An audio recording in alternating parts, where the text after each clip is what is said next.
Olá, bem-vindo ao curso para a formação de pregadores. Na aula de hoje, você vai aprender como se constrói um sermão. Sim, um sermão precisa ser construído. É parecido com a construção de uma casa, de um prédio. Um sermão tem uma estrutura e nós vamos ver que estrutura é essa e como ela deve ser feita. Vamos lá? Me acompanhe. Todo sermão possui 3 partes. Existem vários tipos de sermão, mas não importa o tipo, todos possuem 3 partes que são justamente essas aqui. Todo sermão tem uma parte que é a mensagem em si, que é chamada de argumentação. Mas você não deve chegar diante da igreja, do auditório, das pessoas e cumprimentar e já começar com a mensagem. Você deve gastar um tempinho antes para cativar as pessoas, dizer o que vai falar. E esse tempinho introdutório, esses minutos, eles recebem o nome de introdução. Quando você apresenta a sua mensagem, você não pode simplesmente parar de repente e dizer, é isso aí, gente, e se sentar. Você tem que fazer um fechamento. Tem que enfatizar os pontos principais e convidar o povo para fazer alguma coisa. E isso se chama conclusão. Observe esse quadro aqui. Você tem uma ideia do tempo que se gasta para fazer cada parte dessa, na hora de apresentar. Essa sequência aqui é a ordem de você expor, ordem de exposição. Quando você está à frente da igreja, você vai apresentar o sermão nessa ordem. Primeiro introdução, depois argumentação e depois conclusão. E aqui está uma ordem de tempo. Essa parte central, que é a mensagem mesmo, você vai gastar cerca de 80% do tempo. Então vamos supor que o seu sermão tivesse 30 minutos. Eu não estou afirmando que um sermão tem que ter 30 minutos, mas estou dizendo que se ele tiver 30 minutos, quanto é 80%? Você tem aí 24 minutos de argumentação da sua mensagem. Nesse mesmo sermão de 30 minutos, você vai ter 10% de introdução, seriam 3 minutos para cativar as pessoas, e terá 10%, que são 3 minutos para concluir a mensagem. Embora esta seja a ordem de exposição, não é a ordem de preparo. Quando você vai se assentar para preparar a mensagem antes de expô-la, você prepara numa outra ordem, que é a seguinte. Ordem de preparo. Primeiro você faz aquela parte maior, a sua mensagem, a argumentação. Quando ela estiver pronta, você prepara a conclusão. Você vai pensar assim, que lições eu tiro desta parte aqui, para mim, para os meus ouvintes? O que devemos aplicar do que foi estudado? Prepara a conclusão. Está pronta a conclusão? Agora só falta uma parte. Você pensa assim, para que tipo de gente que eu vou pregar? Como é que eu vou conquistar esse povo? E prepara a introdução, então, para esse auditório. É assim que funciona. Nós vamos, na aula de hoje, aprender como se prepara aquela parte maior, a argumentação. Nas aulas seguintes, as outras partes. Vejamos, então, sobre a argumentação. A primeira coisa que você faz ao preparar essa porção é o esboço. E o esboço, ele é formado por 2, 3 ou 4 divisões. Todo o sermão vai ter na sua argumentação 2 partes, ou 3 ou 4, que a gente chama de divisões. Essas divisões, elas vão ter também as suas subdivisões. Geralmente também são 2, 3 ou 4 em cada uma delas. Isso é mais ou menos parecido com o que acontece com o uso de uma cômoda. Imagine comigo que uma senhora resolveu comprar uma cômoda para a sua casa. Essa cômoda foi entregue. E ela resolveu guardar ali os tecidos da sua casa. E ela decidiu ocupar da seguinte maneira, observe. Ela lavou todos os tecidos, ela secou, passou, dobrou, guardou e vai colocar assim. tecidos de mesa na primeira gaveta. Então, as toalhas de mesa, guardanapos. As toalhas na segunda gaveta. E na terceira gaveta, os tecidos da cama. Lençóis, fronhas. Toda vez que ela for retirar alguma coisa, ela vai na gaveta certa. Toda vez que for devolver alguma coisa limpa, vai na gaveta certa também. Um sermão é mais ou menos assim também. Todo sermão vai ter as divisões, que aqui e a partir de agora vamos chamar de gavetas. Portanto, todo sermão vai ter 2, 3 ou 4 gavetas na sua argumentação. E dentro das gavetas são colocadas as informações. Tudo que você pesquisar para colocar no sermão vai sempre na gaveta certa. Lembra da ilustração da cômoda? Tem uma gaveta para cada coisa. Assim também é o sermão. Toda a informação que você recebeu e vai colocar no seu argumento vai sempre na gaveta certa. Vejamos agora alguns exemplos de argumentação de sermões. Veja aqui o primeiro exemplo. O assunto desse princípio de sermão é sobre a luta do cristão. E a Bíblia diz que todo cristão possui 3 grandes inimigos que ele deve combater. Que inimigos são esses? De acordo com a Bíblia, é a carne aqui não é do açougue, você sabe, é a nossa natureza pecaminosa com a qual nós já nascemos, que nos puxa para longe de Deus, o mundo e também Satanás. Quando você olha para cá, você já tem o princípio do sermão. Você consegue ver aqui o tema, que é a luta do cristão, e consegue ver também os inimigos do cristão. Aqui já está o sermão em miniatura. Então veja, eu disse para você que todo argumento, toda argumentação tem 2, 3 ou 4 divisões ou gavetas. Nesse caso aqui estão as 3 gavetas desse sermão. Cada informação que você tem agora para colocar vai na gaveta certa. Vamos supor que você queira usar uma citação de Ellen White que diz que a nossa maior luta é contra o nosso próprio eu. Em que gaveta vai aqui? Só pode ser na primeira. Porque é sobre isso que ela está falando. Se você tem uma ilustração de alguém que estava lutando contra as tentações do mundo, onde que vai essa informação? Vai nessa aqui, porque essa é a gaveta do mundo. Assim, cada informação vai no lugar certo, no lugar pertinente. Notando ainda este exemplo, observe o seguinte. Você pode mudar de ordem aqui, nessas informações, essas gavetas, ou tem que ser exatamente essa aqui? Pense um pouquinho. Isso aqui não tem a ver com fases de alguma coisa, com etapas, não tem a ver com cronologia, não está mostrando como se faz alguma coisa. Então a ordem aqui você pode alterar, não há nenhum problema. Você pode inverter. Só uma dica que eu dou. Procure deixar sempre a parte que você quer destacar para o final. Então nesse exemplo aqui, eu quero destacar mais esse inimigo, Satanás.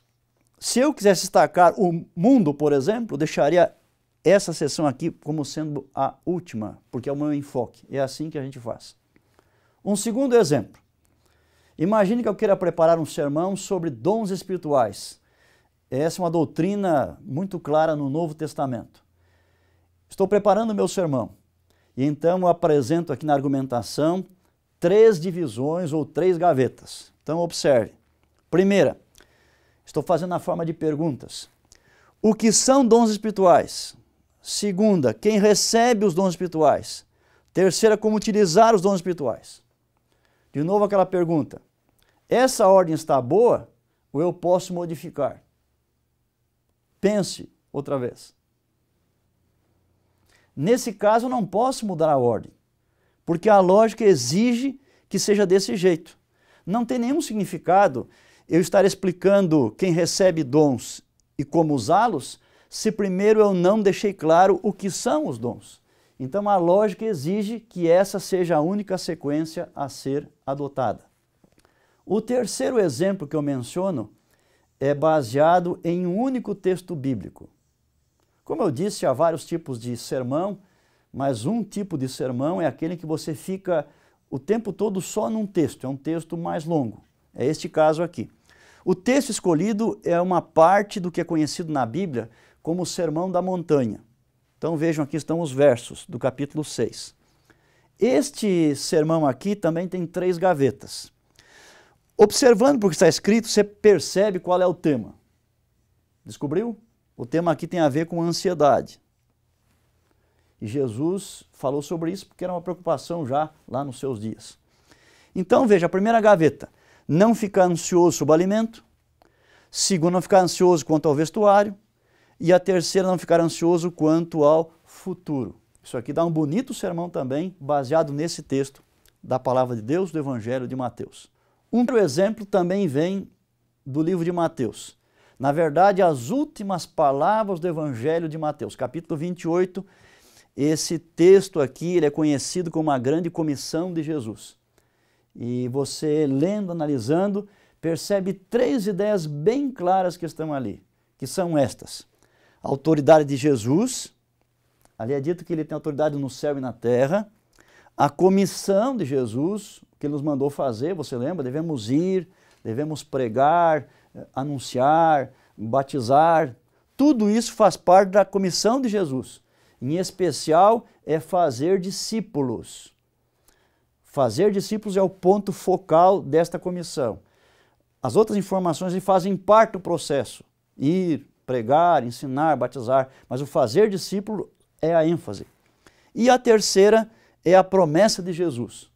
Por que aqui está no singular e não no plural? Porque ali só tem uma promessa. Então a promessa é estar conosco. Enquanto estamos indo, pregando, ensinando, enfim, obedecendo a Jesus, ele promete estar sempre conosco, e isso até o final da história humana. É outro bonito sermão, aliás, um sermão missionário também. Algumas vezes, alguns textos, eles fornecem apenas 2 ideias maiores, seriam 2 gavetas. É o caso desse texto aqui de Filipenses 2, 5 a 11. É um dos mais importantes textos da Bíblia sobre a missão de Jesus. E lendo esse texto, pensando, meditando, você vai perceber que ali nós temos 2 grandes ideias a respeito do que Jesus fez por nós. Esse texto ele está basicamente dizendo o seguinte, que Jesus estava no passado na condição divina, ele sempre foi Deus.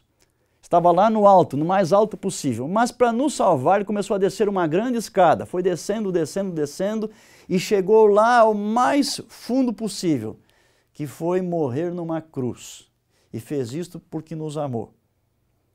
Depois que ele chegou lá, o texto aqui vai dizer que Deus o exaltou e colocou naquela posição maior.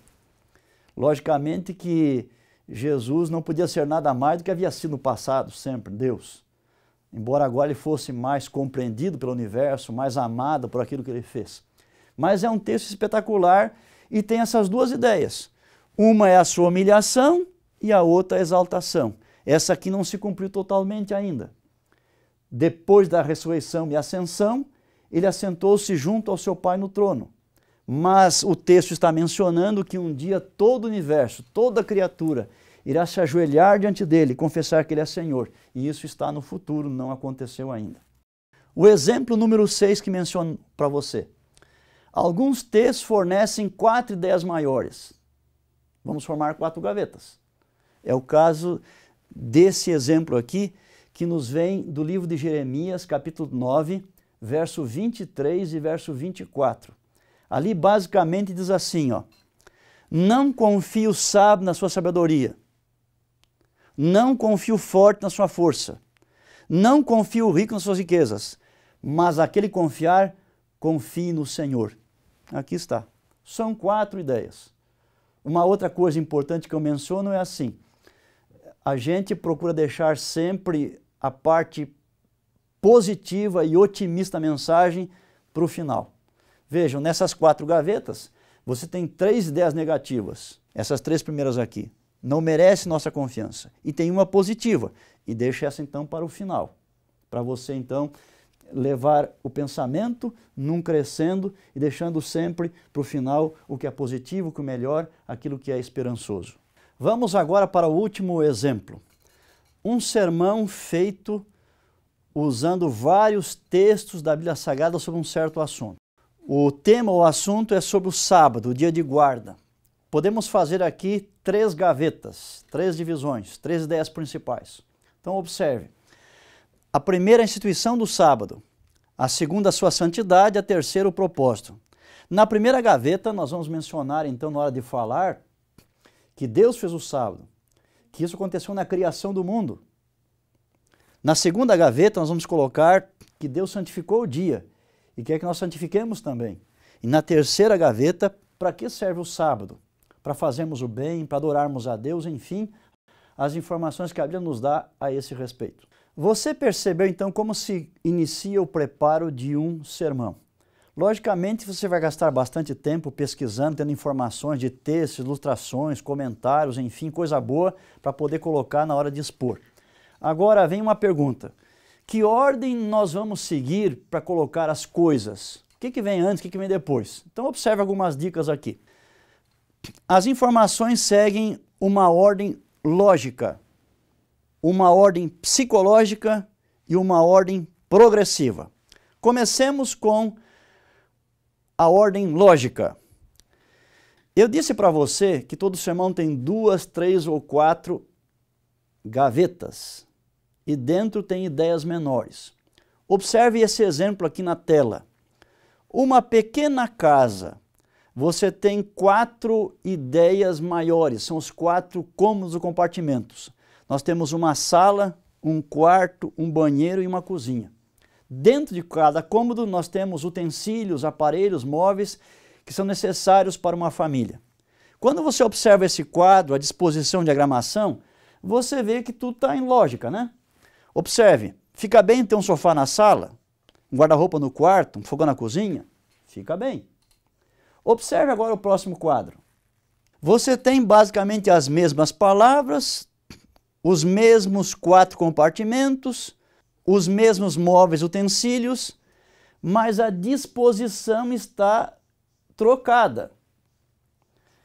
Se você fosse visitar uma casa com essa disposição e levasse junto com você um garotinho, seu filhinho, seu irmão, um netinho, enfim, com 3, 4 anos, o menino que ainda é analfabeto, não sabe nada, ele sabe uma coisa, que essa casa é maluca. Imagine chegar na sala, a pessoa abre a porta e você entra, a primeira coisa que você vê é um chuveiro. Tem algo errado. Bem, nós temos por aí também sermões malucos. Eles têm boas informações, mas elas não acontecem no momento certo, na ordem certa. Deus fez a nossa mente de tal maneira que tudo aquilo que é bem organizado é fácil da gente transmitir para o outro e é fácil do outro entender. E quando as coisas são confusas, acontece o contrário. É difícil passar adiante e difícil do outro entender e muito mais praticar também. Portanto, o sermão tem que ter uma argumentação lógica, porque Deus nos fez assim, seres pensantes, e nós temos um aspecto lógico importante. Mas um sermão também tem que seguir uma certa ordem psicológica. E aí envolve especialmente 2 elementos, né? Nós temos o intelecto, a razão, mas nós também temos a emoção.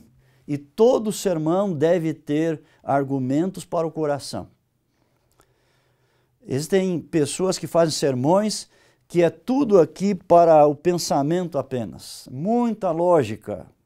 E dão informações da história, usam a matemática para as profecias, mas às vezes falta a emoção. E aí não dá para chamar de sermão. O sermão deve ter emoção. Outras pessoas fazem o contrário. O sermão, que é chamado de sermão, tem muita emoção. Mas quando tudo acaba, você volta para casa e pergunta: o que eu aprendi, o que tinha de mensagem lá? Você espreme, não tinha nada. Foram ditas muitas palavras, mas não tinha quase que um conteúdo lógico lá. Então o sermão deve possuir esses 2 tipos de argumentos. Argumentos aqui para pensar, para o intelecto, e argumentos que atingem também o nosso coração. Mas o sermão também precisa seguir uma ordem progressiva, do conhecido para o desconhecido. Se você tem no sermão alguma coisa assim desconhecida do teu público-alvo, então não coloque no início, deixe mais para o final. Você começa com aquilo que o povo conhece e devagarinho você vai indo até apresentar aquilo que o povo não conhece. Isso nos vem, inclusive, da própria Bíblia. Se você observar no Novo Testamento os sermões dos apóstolos, vai perceber que eles faziam assim. Eles começavam a pregar com informação que era bem aceita e conhecida pelos ouvintes, para depois falar de algo desconhecido. O apóstolo Paulo, por exemplo, quando pregava pelo mundo pagão, ele queria apresentar algo desconhecido, que era Cristo, Filho de Deus, que havia vindo, dado sua vida por nós. Mas ele nunca começava por esse assunto. Começava por um outro que as pessoas podiam aceitar mais facilmente e ia passo a passo até expor o desconhecido, que era a pessoa de Jesus. Ainda nessa progressão, se no sermão tem algo complicado, também fica para depois. Comece por aquilo que é simples, vai do simples para o complexo. E nessa sequência também, do menos importante para o mais importante. O sermão vai sempre num crescendo. Você não pode começar o sermão assim muito bem, muito forte, impactante, algo muito importante, depois o que vem é algo menor, menos significativo. É o contrário. Você vai sempre num crescendo, é como quem sobe uma escada. O auge do sermão fica mais para o final. Bem, você começou a preparar o sermão. Você já preparou as 2, 3 ou 4 divisões ou gavetas. Você também já colocou dentro as subdivisões menores. Você tem então um esboço pronto. Mas isso não é o sermão. Isso é só o esboço. Numa representação, se fosse escrito, um esboço dá uma página. Se fosse escrito, tudo daria aí 10, 20, 30, conforme o assunto, conforme o tempo também. Então, o esboço, ele é curto. Ali está o miolo da coisa. Mas se deve completar agora com os argumentos. O esboço é chamado, na prática, pelos pregadores, de o esqueleto do sermão. Então, o esqueleto é formado por ossos. Mas agora você tem que colocar a carne no sermão, por cima do esboço. E essa carne, os tendões, os músculos, a pele, o que são isso? São os materiais de apoio, que são os seguintes. Os comentários que você vai encontrar na sua pesquisa sobre os textos, que vão explicar o que ali está.